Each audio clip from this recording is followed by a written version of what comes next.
Henry to gain his patient's confidence by deluding him with a momentary ameliorations.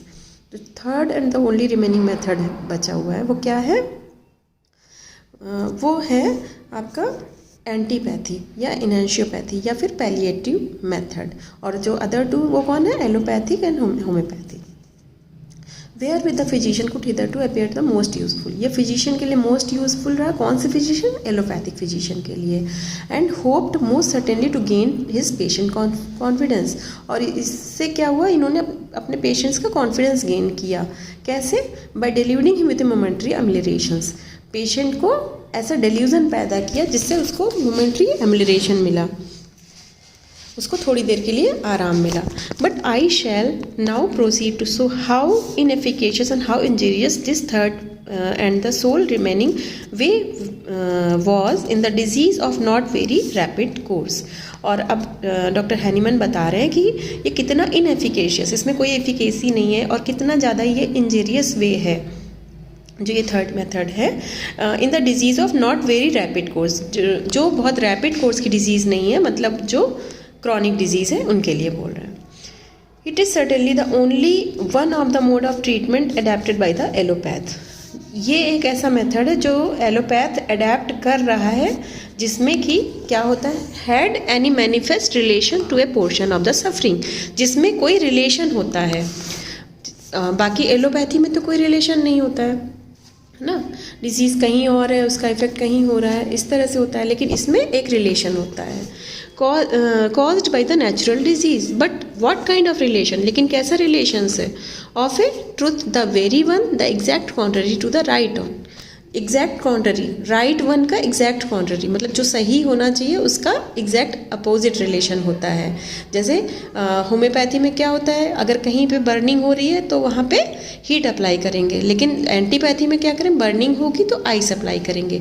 लेकिन क्या होता है कि जब सेकेंडरी एक्शन होता है तो बर्निंग और ज़्यादा बढ़ जाती है। जैसे आइस अप्लाई किया तुरंत तो आराम मिला, लेकिन जब ये तो प्राइमरी एक्शन हो गया, लेकिन जब सेकेंडरी एक्शन होगा तो बर्निंग और ज़्यादा बढ़ जाएगी।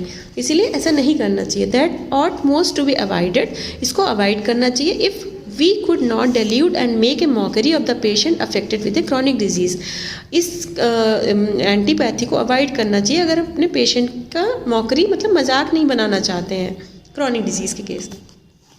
अ फोर्थ, इसके बाद इसका फुट नोट है, a fourth mode of employing medicine in the disease has been attempted to be created by mean of isopathy as it is called, that is to say a method of curing a given disease by the same contagious principle that produce it.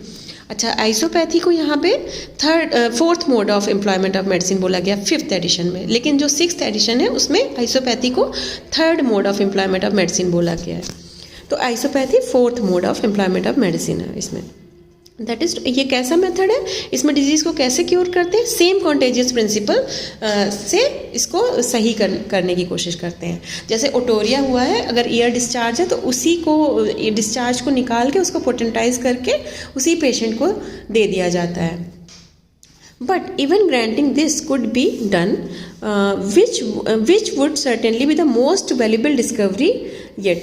अगर ऐसा होता तो ये अभी तक की सबसे valuable discovery होती। बहुत आसान होता है इससे ट्रीटमेंट करना, कि कुछ नहीं करना था, सेम कॉन्टेजियस प्रिंसिपल निकाला, उसको पोटेंटाइज किया और पेशेंट को दे दिया। इसमें सिम्टम सिमिलैरिटी भी नहीं देखनी थी, कुछ नहीं देखना था। लेकिन ऐसे क्योर पॉसिबल नहीं हो सकती है। क्योर सिर्फ एक ही तरीके से पॉसिबल होगा, जब सिम्टम सिमिलैरिटी होगी और मेडिसिन क्या होगी? स्ट्रॉन्गर होगी तभी, या फिर किसी डिजीज़ से भी अगर पुरानी डिजीज़ जाती है तो तभी जाएगी अगर वो सिमिलैरिटी है। सिमिलैरिटी होना बहुत इंपॉर्टेंट है। Yet after all, seeing that the virus is given to the patient highly potentized, thereby consequently to a certain degree of the altered condition, इसमें क्या करते हैं? वायरस को देते हैं पोटेंटाइज करके, जो निकाला गया मतलब उसमें से कंटेजियस प्रिंसिपल, उसको पोटेंटाइज कर दिया और पेशेंट को अल्टर्ड कंडीशन में दे दिया जाता है। The cure is effected only by opposing a simillimum to a simillimum. लेकिन हमें पता है कि क्योर किस तरीके से पॉसिबल है, जब एक सिमिलिमम के अगेंस्ट एक सिमिलिमम रखा जाए, मतलब एक सिमिलर सिम्टम्स को के अगेंस्ट किसको रखा जाए? एक ऐसी मेडिसिन जिसमें वही सिमिलर सिम्टम्स हो।